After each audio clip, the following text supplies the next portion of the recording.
Exploring the intersection of intellect and identity, this season of Sacramento Speakers Series is ending with a bang, no pun intended. The final speaker is offering a very unique perspective on mental health, resilience, and what it means to stay grounded in an increasingly complex world. And joining me live now is Mayim Bialik. And good morning to you. You've had a very unique path, a child actor to neuroscientist to returning to television. And what's really guided your decisions along the way? Your audio is cutting in and out, so can you just repeat that? Yes, I said you've had a very unique path from child actor to neuroscientist to returning to television. What's kind of guided you along the way? Oh my gosh, great question. You know, a lot of spontaneity, a lot of luck. And yeah, I guess I have a strong connection to family, and being a mom is kind of an important guiding principle for me, at least for the last 20 years or so. And your background is so unique and fascinating as a doctor now. And how has neuroscience helped to shape how you handle stress and the decisions that you make, and even dealing with something like failure?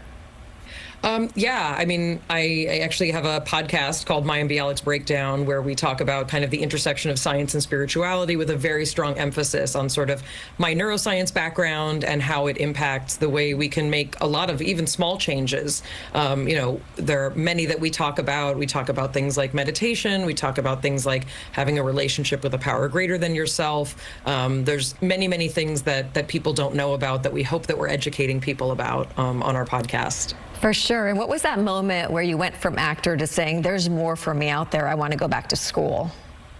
Well, I was, you know, I had obviously this time on Blossom, which was a very unique time. I was 14 to 19, but I'm the grandchild of immigrants, and I was taught to go to college no matter what. So that's sort of what propelled me, and I had fallen in love with science in high school. So I went on to do an undergrad and a PhD. I had 2 kids while I was in grad school, and then, you know, went back to acting. Did not expect to be on The Big Bang Theory, but that was, you know, another 10 years of my life that I was back in the public eye, as it were. And you are a special guest for the Sacramento Speakers Series, and you are no stranger to the capital city, I hear. That is true. I was actually born in San Diego, raised in Los Angeles, but a big percentage of my family lives in the Bay. So that's very exciting. I'm actually going to be spending the day with my cousin who lives in Sacramento, and I'm a huge Warriors fan. So anything from that region of the state is very exciting. But yeah, very, very excited to be part of the Sacramento community this Wednesday night. Absolutely. And what are the biggest takeaways that you hope that people will walk away with after hearing you speak, as well as others, on Wednesday? Well, it's really fun. It's, you know, it's a moderated conversation, so it's actually catered very specifically to the community and to the people who are going to be coming. I do talk a lot about resilience. I talk a lot about stress, but I also speak from the perspective of someone who is kind of doing my best to figure it out as I go.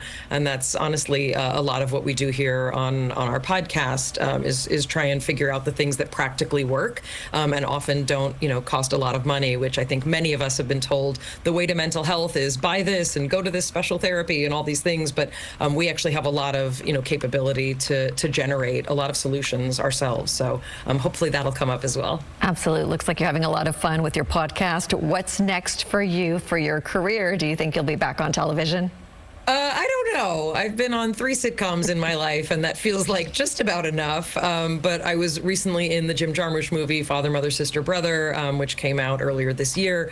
There's definitely things I'm interested in, but I still have a 17-year-old at home, and I have an older one in the Bay in college. So a lot of mom stuff is still going on. Mayim, what an honor to talk to you today. Thank you so much for your time, and we look forward to seeing you on Wednesday. Thank you so much.